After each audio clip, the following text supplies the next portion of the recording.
الله من الشيطان اللعين الرجيم. بسم الله الرحمن الرحيم. الحمد لله رب العالمين بارئ الخلائق أجمعين باعث الأنبياء والمرسلين والصلاة والسلام على حبيبه وخيرته حافظ سره ومبلغ رسالاته أبي القاسم محمد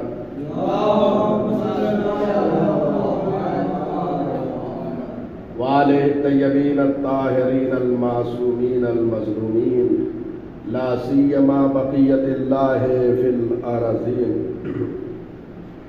واللعن الدائم على أعدائهم أجمعين من يومنا هذا إلى قيام يوم الدين.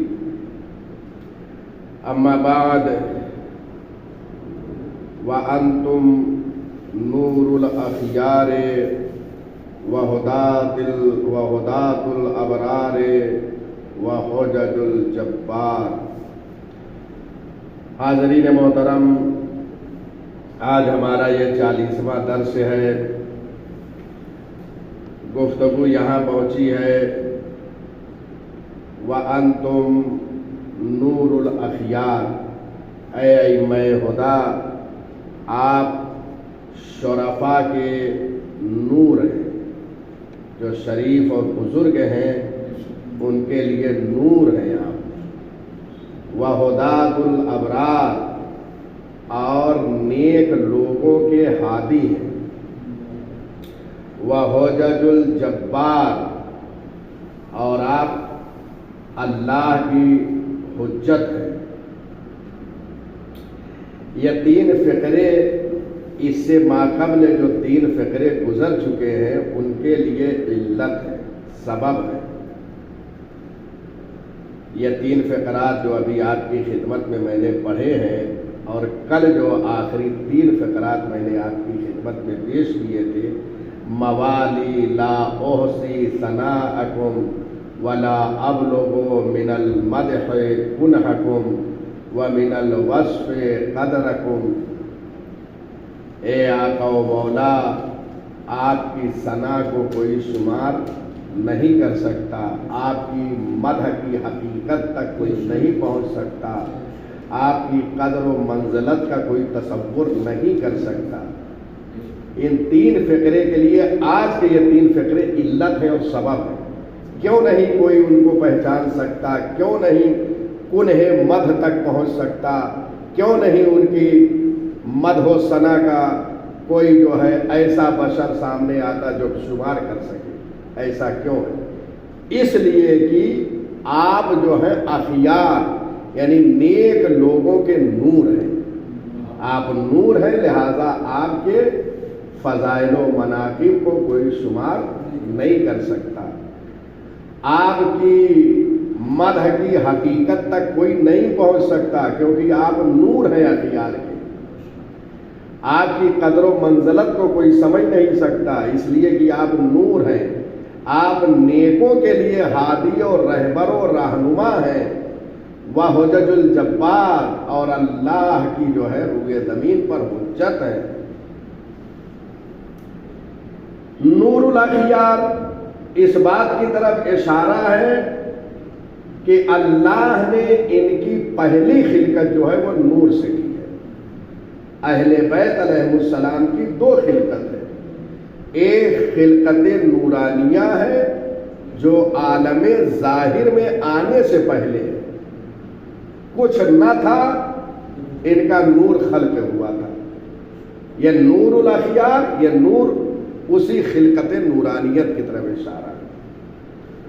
وہداۃ الابرار، اور نیک لوگوں کے ہادی اور رہنما ہیں. ابرار کے ہادی ہیں، ان کے جو ہے رہنما ہیں. قرآن مجید میں آیت موجود ہے، انما انت منذر ولکل قوم ہاد. اے پیغمبر، آپ منذر ہیں اور ہر قوم کے لیے ایک ہادی ہے. ہر قوم کے لیے ہادی ہے. مفسرین اسلام نے یہاں ہاد سے مراد ائمہ ہدی علیہم السلام کو دیا ہے۔ ائمہ ہدی علیہم السلام ہاد ہیں، یعنی ہادی ہیں، تو آپ جو ہے نیکوں کے ہادی اور رہنما ہیں۔ وَحُجَّجُ الْجَبَّارِ، اللہ کی ایک صفت ہے جبار، جبار کی حجت ہے آپ۔ جبار چونکہ اللہ کی سلطنت تمام دنیا پہ قائم ہے، تمام عالم پہ قائم ہے، اس لیے آپ کو جبار کہا جاتا ہے، اس لیے اللہ کو جبار کہا جاتا ہے۔ اور آپ یعنی ائمہ ہدی علیہم السلام حجت جبار ہے۔ یہ حجت جبار کیوں ہے کہ دنیا میں ان کو دیکھ کر اس کی جباریت کا اندازہ لگایا جاتا ہے۔ حجت جو ہے وہ اضافہ ہے جبار کی طرف، یعنی اللہ کی سلطنت کو دیکھنا ہے، سمجھنا ہے تو ان کے ذریعے سے سمجھو۔ یہ کائنات میں جو تصرف کرتے ہیں یہ عطیہ پروردگار ہے، اس لیے کہ اللہ نے انہیں ولایت تکوینی عطا کیا ہے، اور اسی ولایت تکوینیہ کی بنیاد پر ائمہ ہدی علیہم السلام کائنات میں تصرف کرتے ہیں۔ اور یہ تصرف بتا رہا ہے کہ جو اللہ کی سلطنت پورے جہان پر اور پورے عالمین پر ہے، اس کے یہ نمائندے اور اس کی یہ حجتیں ہیں۔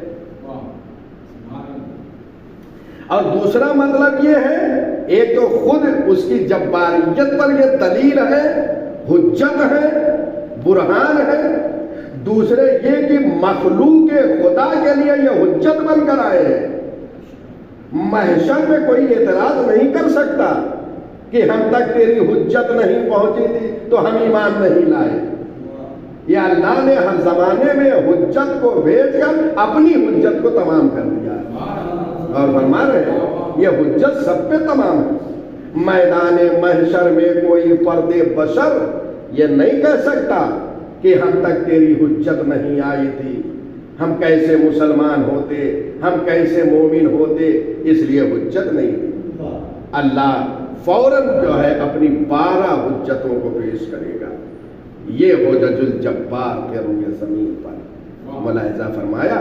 تو یہ 3 فقرات جو ہیں علت ہے، سبب ہے ما قبل کے 3 فقرات کے لیے۔ اس کے بعد کے فقرات ہیں بکم فتح اللہ و بکم یختم، اللہ نے اس کائنات کو خلق کیا ہے آپ کے ذریعے، یعنی کائنات کا آغاز جو ہے آپ کے ذریعے سے ہوا، یہ خلقت کی ابتدا آپ کے ذریعے سے ہوئی ہے۔ وَيَخْتَتِمُ، اور آپ کے وجود کے ذریعے سے کائنات ختم ہو جائے، یعنی سبب خلقت ہے کائنات کے لیے ائمہ ہدی علیہم السلام۔ اگر یہ نہ ہوتے تو پروردگار کائنات کو خلق نہ کرتا، اور انہی کے ذریعے سے کائنات اور یہ دنیا ختم ہو جائے گی۔ چنانچہ کائنات کی جو ہے خلقت کا سبب یہ ہے، آپ شب جمعہ حدیث کسا میں یہ پڑھتے ہیں انی ما خلقت سماء مبنیہ ولا ارضا مدحیہ ولا قمرا منیرا ولا شمسا مضیہ ولا فلکا یدور ولا بحرا یجری ولا فلکا یسری الا فی محبت ہؤلاء الخمسۃ الذین هم تحت الکساء۔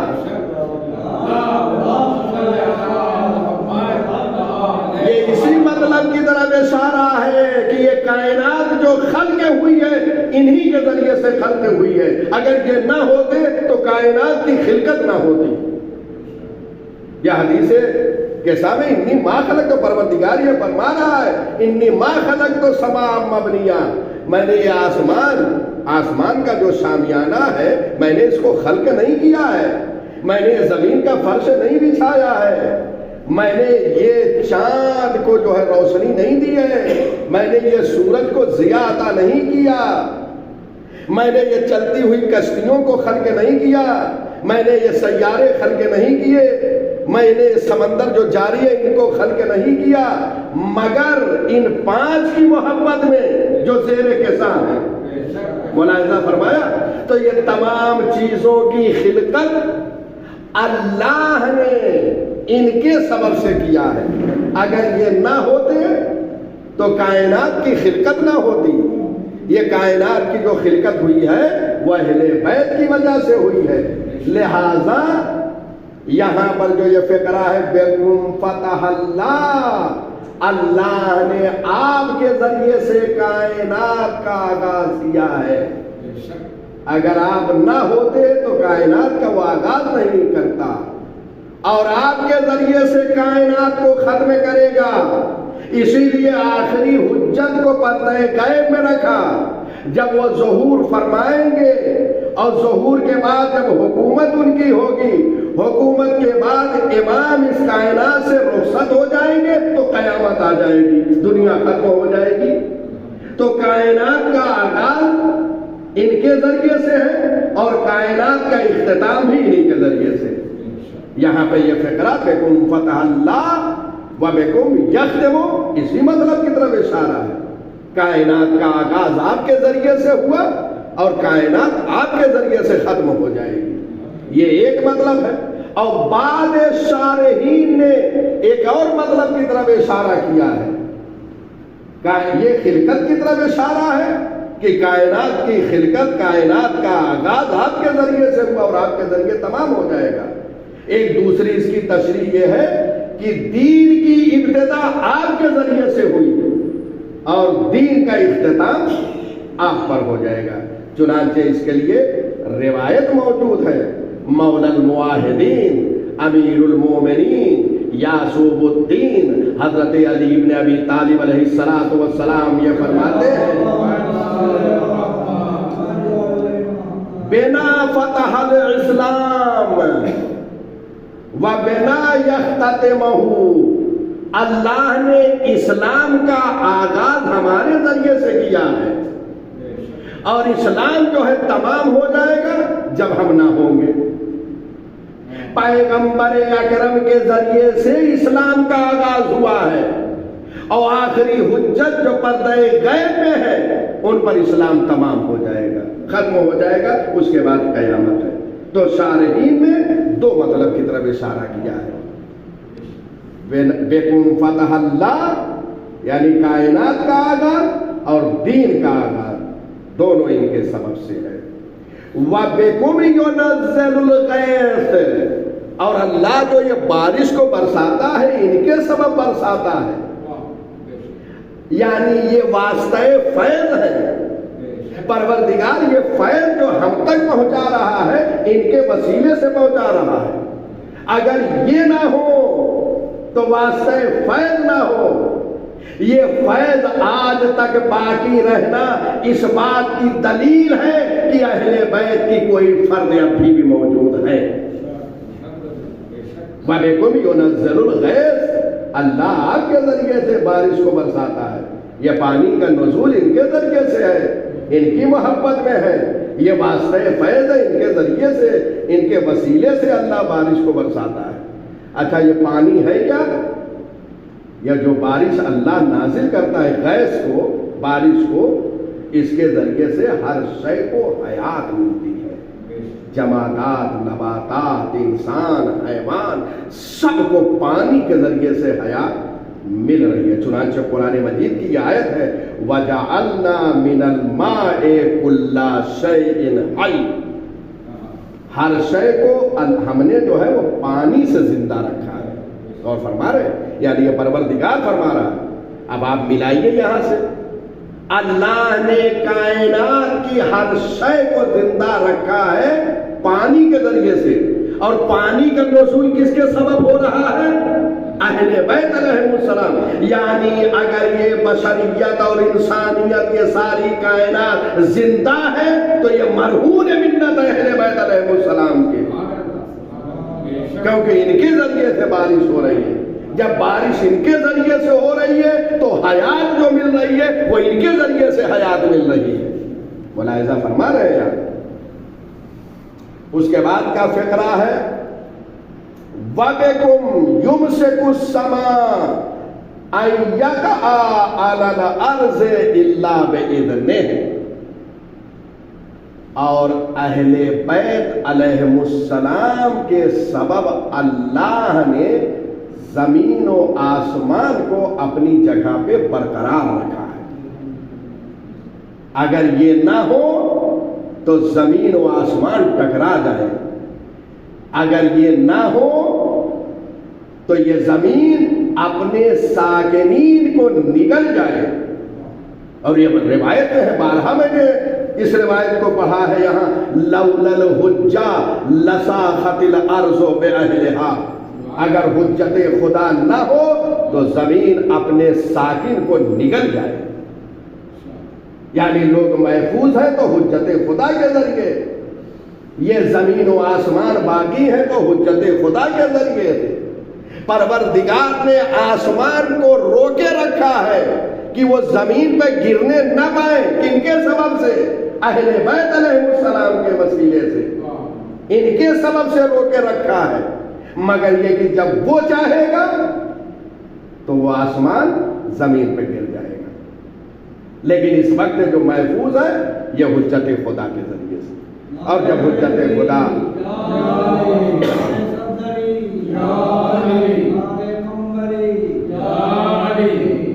چنانچہ یہ جو یہاں پہ اللہم صلی علی محمد، یہاں پہ جو فقرہ ہم نے پڑھا کہ اللہ نے آسمان کو روکے رکھا ہے کہ وہ زمین پر گر پڑے، اس گرنے سے روکے رکھا ہے اللہ نے، کن کے وسیلے سے؟ اہل بیت علیہ السلام۔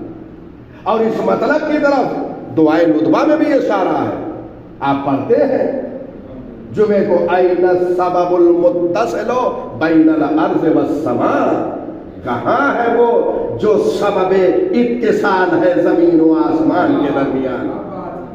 ملاحظہ فرما رہے ہیں، یعنی حجت خدا کا وجود اگرچہ پردہ غیب میں ہے، ہماری نظروں سے اوجھل ہے، لیکن وجود مبارک کا اتنا بڑا فائدہ اس زمانے غیبت میں ہے کہ ان کے وجود مبارک سے زمین و آسمان اپنی جگہ پہ قائم ہے۔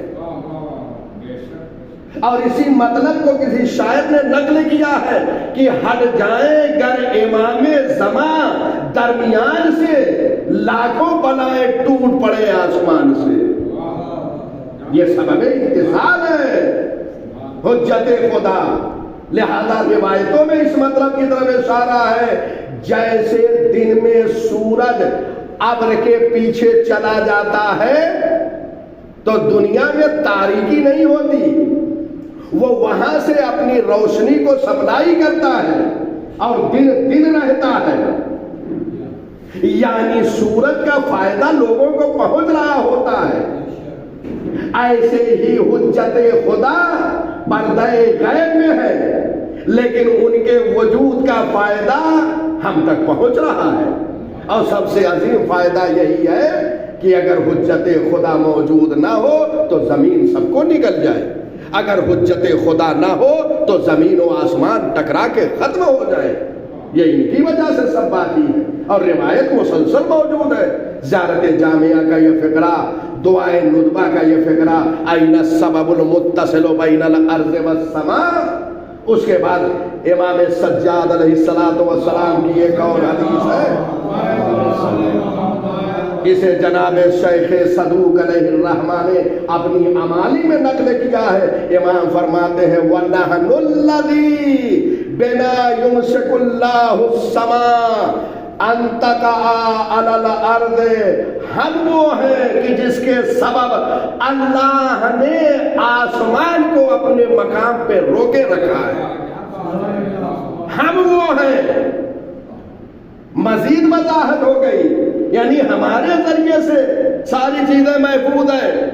اس کا مطلب یہ ہے کہ جو زندہ ہے روئے زمین پر وہ سب سید سجاد اور ائمہ ہدیٰ کے فیض سے زندہ ہے، لہذا ہر ایک کا یہ وظیفہ تھا۔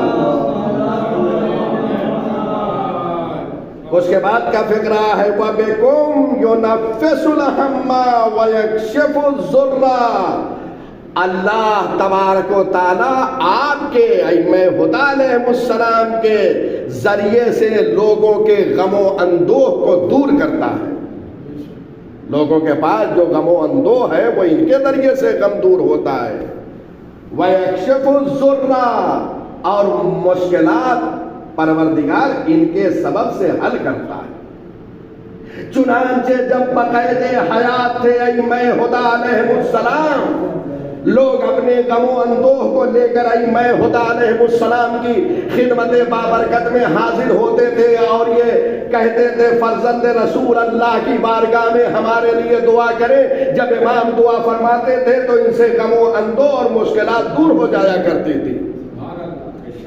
چنانچہ تاریخ میں اور روایتوں میں بہت ساری باتیں اور شواہد ایسے مل جائیں گے کہ لوگ ائمہ کی خدمت میں جاتے تھے، چنانچہ وہ عمل داؤد جو آپ انجام دیتے ہیں وہ امام نے تعلیم کیا ہوا ہے۔ آپ مطالعہ فرمائیں، ملاحظہ فرمائیں، اور اس کے بعد جب امام دنیا میں نہ رہے بظاہر، آپ دنیا سے رخصت ہو گئے، شہادت ہو گئی، تو شہادت کے بعد بھی یہ زندہ ہے، لیکن ایک ظاہری ہم سے پردہ ہو گیا ہے، ورنہ یہ زندہ ہے اب بھی۔ میں نے ایک کتاب میں ظاہراً امام حسین علیہ السلام کی حیات طیبہ پہ جو میں نے لکھی اس میں اس مطلب کی طرف اشارہ کیا ہے کہ کسی نے آن کر امام حسین علیہ السلام سے یہ کہا کیا آپ کے بابا اب بھی دنیا میں موجود ہیں؟ امام شہید ہو گئے، کہا کیا امام زندہ ہے؟ کہا کیا میرے بابا کو دیکھنا چاہتے ہو؟ تو کہا ہاں فرزند رسول اللہ ہم دیکھنا چاہتے ہیں۔ ایک اتاق تھا، ایک روم تھا، امام نے کہا ذرا پردے کو یہاں سے ہٹاؤ۔ جیسے ہی پردے کو ہٹایا کیا دیکھا امام تشریف فرما ہے وہاں پر۔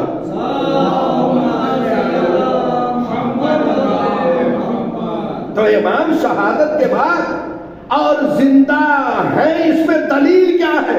کوئی دلیل نہ ہو، فقط جو روضے پہ معجزات ہوتے ہیں یہی ان کی زندگی کی علامت ہے۔ اگر کوئی دلیل بھی نہ ہو، آج بھی روضے پہ لوگ معجزات کو دیکھتے ہیں جو وہاں پہ موجود ہوتے ہیں۔ کسی کو آنکھ مل رہی ہے، کسی کو روشنی مل رہی ہے، کسی کو ہاتھ مل رہا ہے، کسی کو ان کا نور نظر مل رہا ہے۔ ساری چیزیں اب بھی وہاں سے مل رہی ہیں۔ اس بات کی دلیل ہے، اس لیے جو زندہ نہیں ہے وہ عطا نہیں کر سکتا، لہذا جو مر گئے ہیں وہاں عطا نہیں ہے، جو زندہ ہے وہاں عطا ہے۔ ملاحظہ فرما رہے ہیں، لہذا یہ معصومین علیہ السلام کے روضہ اقدس پر جو معجزات ہو رہے ہیں، اس لیے کہ فلسفے کا ایک قانون ہے فاقد الشیء لا یؤتی الشیء، فاقد شیء جس کے پاس جو چیز نہ ہو وہ عطا نہیں کر سکتا، یہ قانون فلسفہ ہے۔ لہذا اگر ائمہ عطا کر رہے ہیں تو اس کا مطلب یہ ہے وہ سارے اختیارات موجود ہیں، اس لیے فاقد ہوتے تو عطا نہ کرتے۔ عطا کرنا اس بات کی دلیل ہے سب کچھ موجود ہے، لہذا یہ معجزات ہو رہے ہیں۔ تو ان کے ذریعے سے غم دور ہوتے ہیں، ان کے ذریعے سے مشکلات حل ہوتی ہیں۔ جب بقید حیات تھے لوگ اپنی حاجتوں کو ائمہ ہدی علیہ السلام کی خدمت میں لے کے جاتے تھے، حل کر دیتے تھے ائمہ ہدی علیہ السلام، اور شہادت کے بعد روضہ مقدس پر لوگ اپنی حاجتیں لے کر جاتے ہیں۔ ان کے وسیلے سے پروردگار اب بھی لوگوں کے غم و اندوہ کو برطرف کرتا ہے۔ آج جانتے ہیں بڑے بڑے بزرگ علماء جو ہیں ہمارے لیے جو دعائیں کرتے ہیں، یا مومنین جو روزے پہ دعائیں کرتے ہیں، بڑی بڑی بلائیں ہم سے دور ہو جاتی ہیں۔ اور خود امام کا وجود خود ہمیں تمام غم و اندوہ اور بلاؤں سے محفوظ رکھے ہوئے ہے۔ وجود مبارک پیغمبر کے لیے قرآن مجید نے یہ ارشاد فرمایا ما کان اللہ لیعذبہم وانت فیہم، اے میرے حبیب اللہ اس امت پر عذاب نازل نہیں کرے گا اس لیے کہ تم ان میں موجود ہو۔ غور فرمایا آپ نے، یعنی وجود مبارک پیغمبر سے عذاب سے ہم محفوظ ہیں، اور اس کے بعد ان کے جانشین جو ہیں ساری وہی خصوصیات لیے ہوئے ہیں جو خصوصیات پیغمبر کی ہے. لہذا معصومین علیہ السلام کے وجود کی برکت سے ہم سے غم و اندو اور مشکلات و بلائیں دور ہو رہی ہیں. آج کیا وجہ ہے دنیا میں شیعان حیدر کرار چند لوگ جب باطل سے ٹکراتے ہیں تو باطل سرنگو ہو جاتا ہے. یہ کون سی طاقت ہے؟ یہ امام کی دعائیں ہمارے شامل حال ہوتی ہے. یہ امام کا وجود ہے جو ہم سرفراز ہیں، سربلند ہیں دنیا میں. تو ان کے ذریعے سے ساری چیزیں. اور امام صادق علیہ الصلوۃ والسلام کی یہ حدیث مبارک بھی ہے، بنا ينزل الرحمہ وبنا يدفع العذاب والنقمہ. پروردگار رحمتوں کو ہمارے وسیلے سے نازل کرتا ہے. آپ جن چیزوں کو رحمت شمار کر رہے ہیں وہ ساری رحمتیں جو ہیں ان کے وسیلے سے کائنات میں نازل ہو رہی ہیں. وَبِنَا يُدْفَعُ الْعَذَابُ وَالنَّقَمَةُ. اور ہمارے ذریعے سے پروردگار جو ہے وہ عذاب کو دور کیے ہوئے ہے. ملاحظہ فرمایا میں نے ایک آیت قرآن مجید سے پڑھی، ما کان اللہ لیعذبہم وانت فیہم. اے میرے حبیب، اللہ جو ہے اس امت پر عذاب نہیں کرے گا کیونکہ تم ان کے درمیان موجود ہو. تو تنہا وجود مبارک پیغمبر نہیں ہے بلکہ آخری حجت تک سب کے سب وسیع و خلیفہ و جانشین پیغمبر ہے. امام نے یہاں پہ تفسیر کر دیا ہے وَبِلَا يُدْفَعُ الْعَذَابُ. ہم اہل بیت کے ذریعے سے عذاب دور ہے اس امت سے. ہاں لیکن استثناء یہیں پہ کر دوں کہ پروردگار ما کان اللہ لیعذبہم وانت فیہم. پروردگار اس امت پر عذاب نہیں نازل کرے گا جبکہ تم امت میں موجود ہو. لیکن ہاں ہر چیز میں ایک استثناء ضرور ہوتا ہے. توجہ کیجئے گا. یعنی جب تک وجود مبارک پیغمبر اور ائمہ ہدی علیہ السلام ہے، جیسے امم سابقہ پر عذاب آیا ہے اس امت پر عذاب نہیں آئے گا. لیکن جب ولایت کا مسئلہ آئے گا اگرچہ پیغمبر وہاں موجود ہو لیکن حال اس پر عذاب آ کے رہے گا. یہ ہے مسئلہ، یہ ہے فلسفہ. اگرچہ وجود مبارک پیغمبر ہے لیکن چونکہ ولایت امیر المومنین کا انکار حارث نے کیا اور اس پر وہی پر عذاب آ گیا اور عذاب بھی فوری عذاب آیا ہے. ملاحظہ فرمایا آپ نے.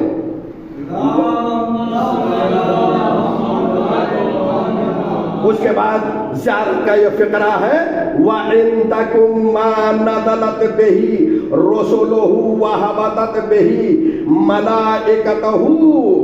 اب یہاں پہ ذرا سا اہم مسئلہ ہے، اس کو توجہ ذرا دیں گے کیونکہ جب آپ زیارت ائمہ ہدی علیہ السلام کے مزار اقدس پہ پڑھیں گے تو ذرا سا ایک جگہ پہ فرق آئے گا اس زیارت میں. یہاں پہ میں اشارہ کر رہا ہوں وَإِنْدَكُمْ مَا نَزَلَتْ بِهِ رُسُلُهُ.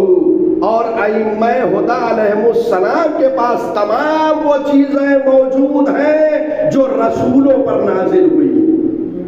1,24,000 انبیاء جو کائنات میں تشریف لائے اور جو کچھ علوم و معارف ان کے پاس ہے وہ سب ائمہ ہدی علیہ السلام کے پاس محفوظ ہے. وَحَبَطَتْ بِهِ مَلَائِكَتُهُ. اور ملائکہ جو کچھ لے کر آئے ہیں اس کائنات میں، چاہے وہ انبیاء کرام پہ لے کے نازل ہوئے ہوں یا اولیاء الہی کے پاس یا کسی امام کے پاس یا حضرت زہرا سلام اللہ علیہا کی خدمت بابرکت میں حاضر ہو کر جو کچھ بھی عطا کیا، جو کچھ بھی لا کے پیش کیا، وہ ساری چیزیں ائمہ خدا کے پاس محفوظ ہیں.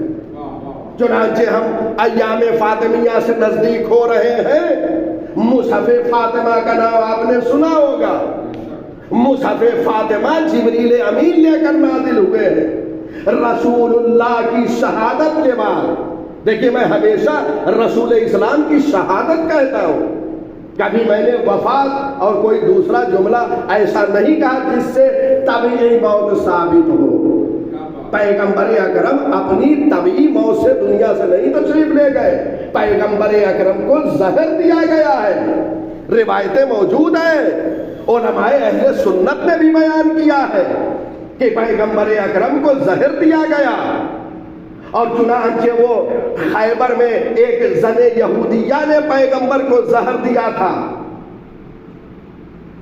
جنگ خیبر اور پیغمبر کی شہادت میں 3-4 سال کا فاصلہ ہے، لیکن جو زہر پیغمبر اکرم پہ اثر انداز ہوا وہ زہر نہیں ہے، بلکہ پیغمبر اکرم جب اس دنیا سے جانے والے تھے اس سے قبل چند دن قبل پیغمبر اکرم کو زہر دیا گیا ہے، اور امت مسلمہ نے اس روایت کو چھپانے کے لیے زن یہودیہ کا سہارا لیا ہے۔ توجہ کیجئے گا، بہت اہم مسئلہ ہے، اس روایت کو چھپا رہے ہیں۔ وہ زہر کس نے دیا آپ مجھ سے پوچھ سکتے ہیں، روایتیں موجود ہیں، ہمارے یہاں نہیں، اہل سنت کے یہاں روایتیں موجود ہیں کہ پیغمبر اکرم کو دوا میں زہر ڈال کے دیا گیا ہے۔ اب وہ کون ہو سکتا ہے جو گھر میں بیٹھ کر زہر دے؟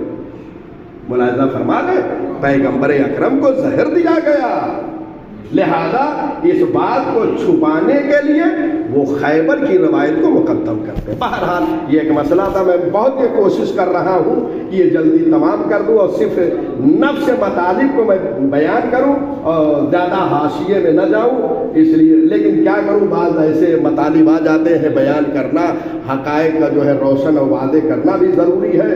تو یہاں پر جو کچھ جو ہے ملائکہ لے کر آئے وہ سب ان کے پاس موجود ہے۔ کیوں؟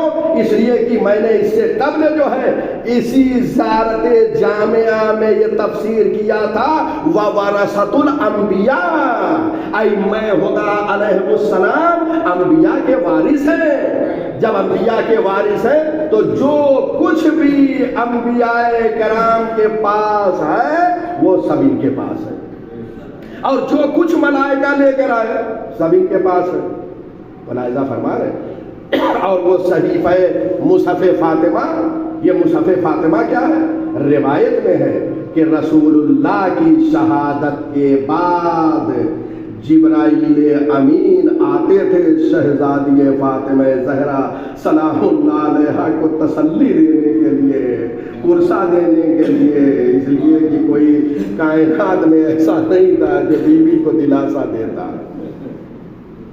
جبریل امین نازل ہوتے تھے، تسلی دیتے تھے، پرسہ دیتے تھے، تسلیت کہتے تھے، تعزیت کہتے تھے، اور اس کے بعد پیغمبر کے مقام کو بیان فرماتے تھے جبریل امین، اور اس کے بعد امت جو کچھ آئندہ اولاد فاطمہ سے کرنے والی ہے وہ ساری چیزوں کی خبر دیتے تھے جبریل امین، اور یہ ساری چیزوں کو مولا متقیان جو ہے قلم بند فرماتے تھے۔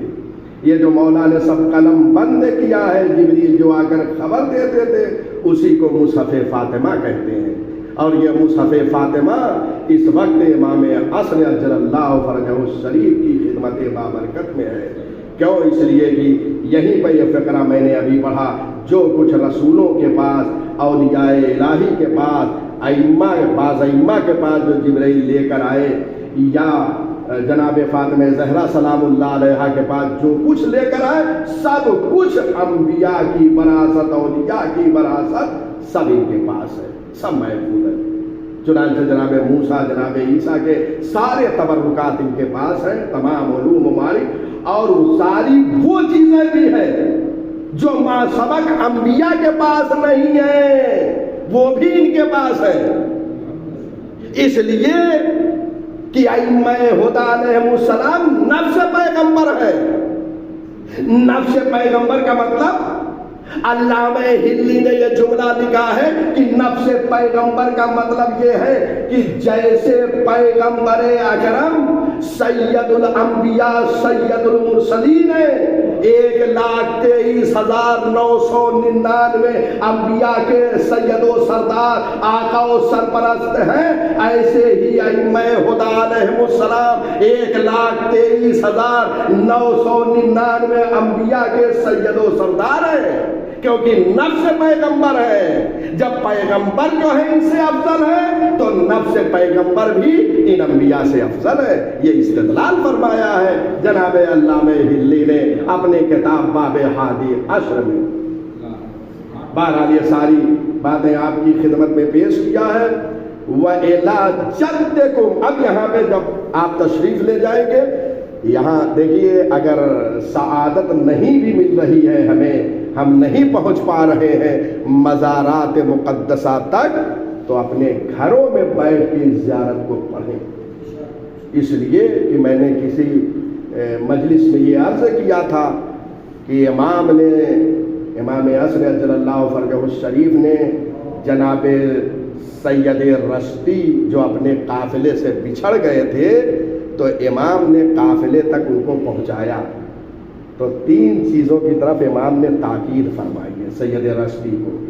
امام نے 3 دفعہ فرمایا سید رشتی زیارت العاشوراء زیارت العاشوراء زیارت العاشوراء، یعنی زیارت عاشوراء کو پڑھو، اس کو ترک نہ کرو۔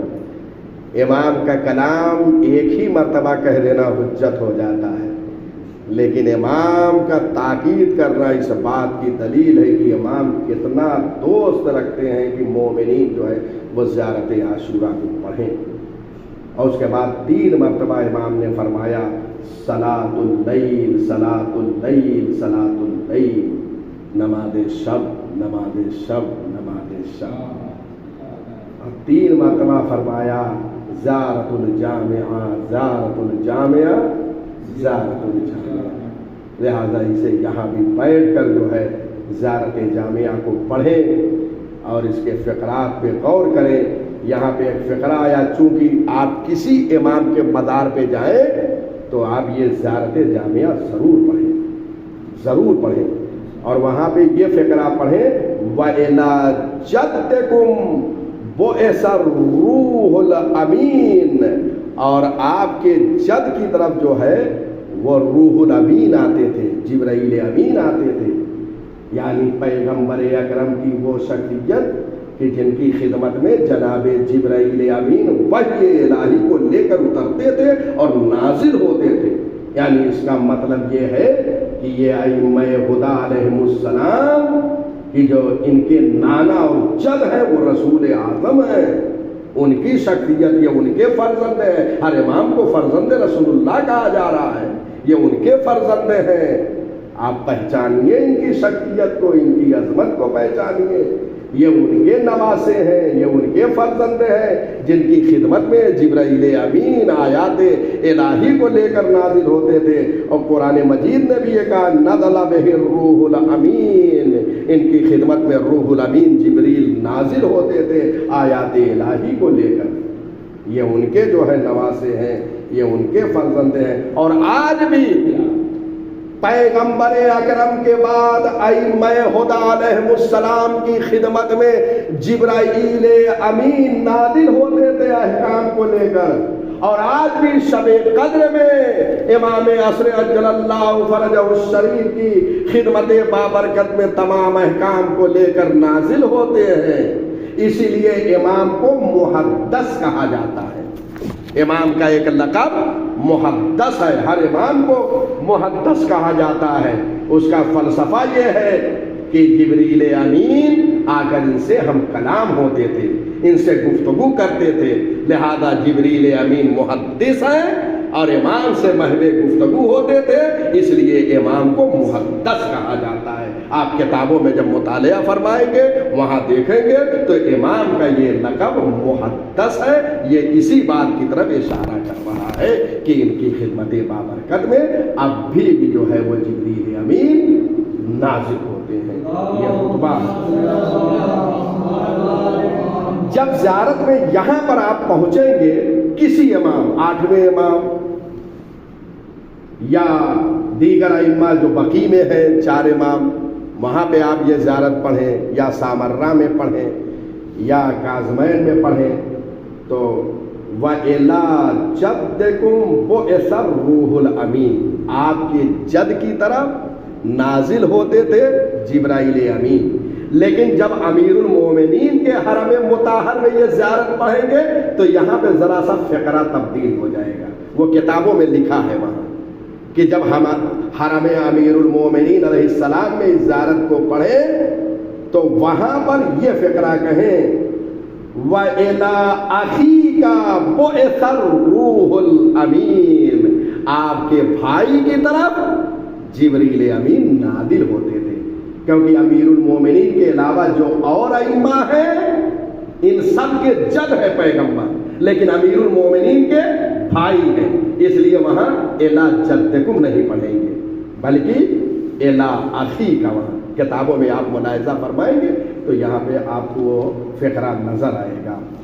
عطاکم اللہ ما لم یوت، بس تمام کر رہا ہوں، عطاکم اللہ ما لم یوت احدا من العالمین، اللہ نے اے ائمہ خدا علیہ السلام، اللہ نے آپ کو تمام وہ چیزیں عطا کیا ہے جو کائنات میں کسی کو عطا نہیں کیا ہے، ساری وہ چیزیں عطا کر دیا ہے جو کسی کو عطا نہیں کیا ہے۔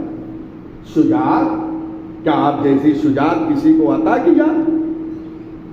کائنات میں بڑے بڑے عرب کے پہلوان جو ہزار کے مقابل میں تنہا کافی ہوتے تھے، وہ امام علی کے سامنے جب آتے تھے تو لرزتے ہوئے آتے تھے، اور خود امیر المومنین کا یہ فقرہ واللہ لو تظاہرت العرب علی قتال لما ولیت، قسم خدا کی اگر یہ پورا عرب میرے مقابل میں لڑنے کے لیے آ جائے تو تنہا میں علی کے لیے کافی ہوں۔ یہ ہے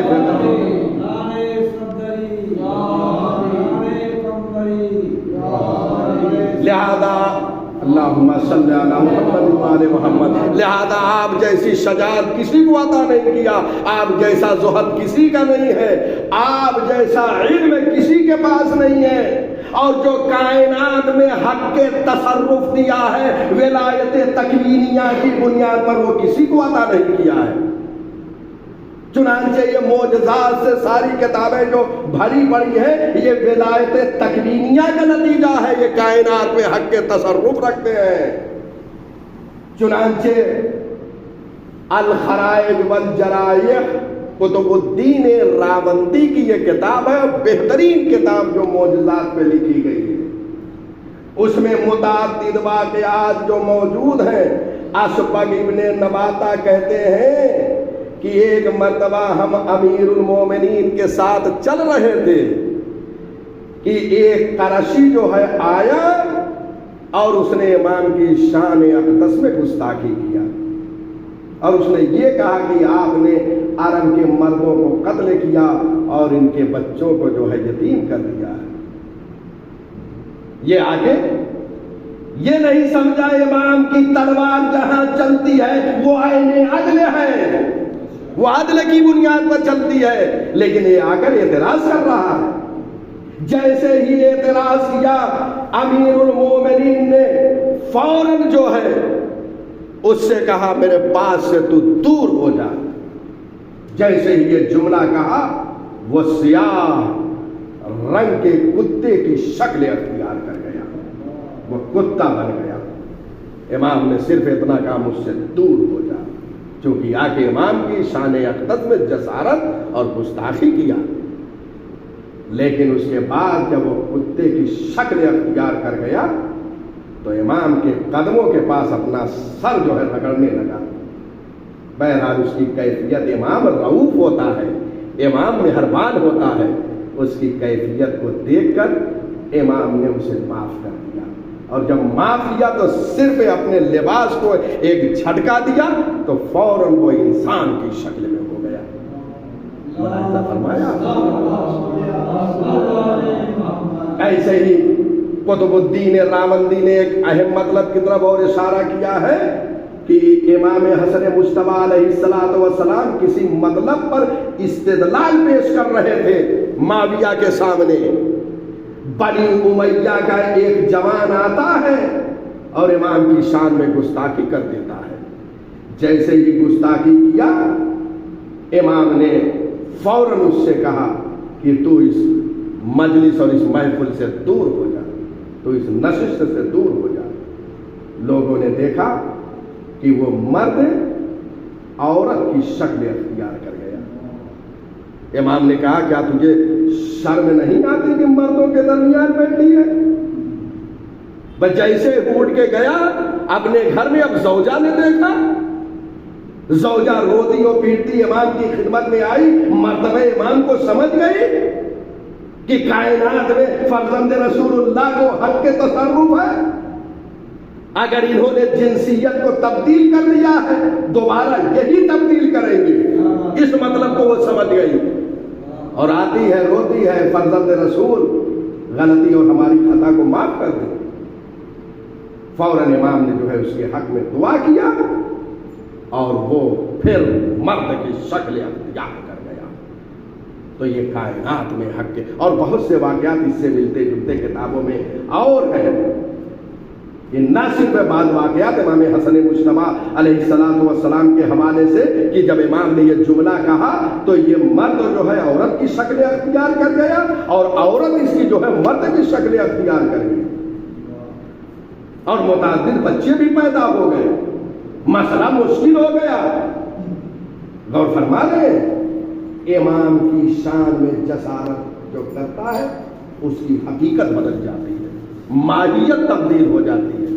یہ اللہ نے جو چیز ان کو عطا کیا ہے، عطاکم اللہ، یہ زیارت جامعہ میں ہے، عطاکم اللہ ما لم یؤت احد من العالمین، اللہ نے آپ کو وہ سب کچھ عطا کیا جو عالمین میں سے کسی کو جو ہے عطا نہیں کیا۔ لہذا نہ امام کے کوئی ہم پلہ ہو سکتا ہے، نہ امام کے کوئی برابر ہو سکتا ہے۔ انشاءاللہ آئندہ کی بحثوں میں آپ پڑھیں گے کہ بڑے بڑے لوگ جو زہد و تقوی میں مشہور ہیں وہ امام کے مد مقابل حقیر و پست نظر آتے ہیں۔ امام کا وہ مقام ہے۔ انشاءاللہ گفتگو کے یہی تمام کر رہے ہیں۔ وآخر دعوانا ان الحمدللہ رب العالمین۔ خدایا بحق الزہراء وابیہا وبالہا وبنیہا والسر المستودع فیہا، اس ذکر قلیل کو ہم سے اور سماعت کو سامعین سے قبول فرما۔ یا اللہ مزارات مقدسہ کی حفاظت فرما، شیعان حیدر کرار کی حفاظت فرما۔ یا اللہ جہاں جہاں بھی اہل اسلام دشمنان اسلام سے برسر پیکار ہیں انہیں فتح و نصرت و کامیابی عطا فرما۔ پروردگار دنیا میں جتنے بھی ظالم حکمراں ہیں اگر یہ قابل ہدایت ہیں تو ان کی ہدایت فرما، اگر قابل ہدایت نہیں ہے تو انہیں صفحہ روزگار سے محو فرما۔ یا اللہ تجھے واسطہ ہے محمد و آل محمد کی عظمت کا، پرچم اسلام کو سر بلندی عطا فرما، پرچم کفر و الحاد کو سر نگوں فرما۔ پروردگارہ تجھے واسطہ ہے محمد و آل محمد کی عظمت کا، جب تک اس دنیا میں زندہ رکھنا، قرآن اور ولایت اہل بیت علیہ السلام کے ساتھ زندہ رکھنا۔ میرے اللہ دنیا میں بار بار حسین ابن علی کی زیارت نصیب فرما، مرنے کے بعد شفاعت حسین ابن علی نصیب فرما۔ میرے اللہ تجھے واسطہ ہے محمد و آل محمد کی عظمت کا، ہماری اموات کو بخش دے، جنہیں بخش دیا ان کے درجات عالی فرما، انہیں جوار معصومین میں جگہ عنایت فرما۔ یا اللہ جو مریضان مرض ہیں بحق کے بیمار کربلا، بیمار مدینہ شفائے کاملہ و عاجلہ عنایت فرما۔ یا اللہ ہمارے جوانوں کو نیک اور صالح بنا۔ پروردگارہ اپنی حجت یگانہ یوسف زہرا منتقم خون حسینی حضرت بقیت اللہ العظم کے ظہور میں تعجیل عنایت فرما۔ ہمارے اعمال اس قابل بنا کہ امام ہمیں اپنے لشکر کے لیے منتخب فرما دے۔ وصلی اللہ علی محمد وآلہ الطیبین الطاہرین۔ آپ حضرات سے التماس ہے کہ ایک مرتبہ سورہ حمد اور 3 مرتبہ سورہ اخلاص کی تلاوت فرما کر حاضرین کے مرحومین اور جمیع مومنین و مومنات کی ارواح کو رسال فرمائیں۔ بسم اللہ الرحمن الرحیم۔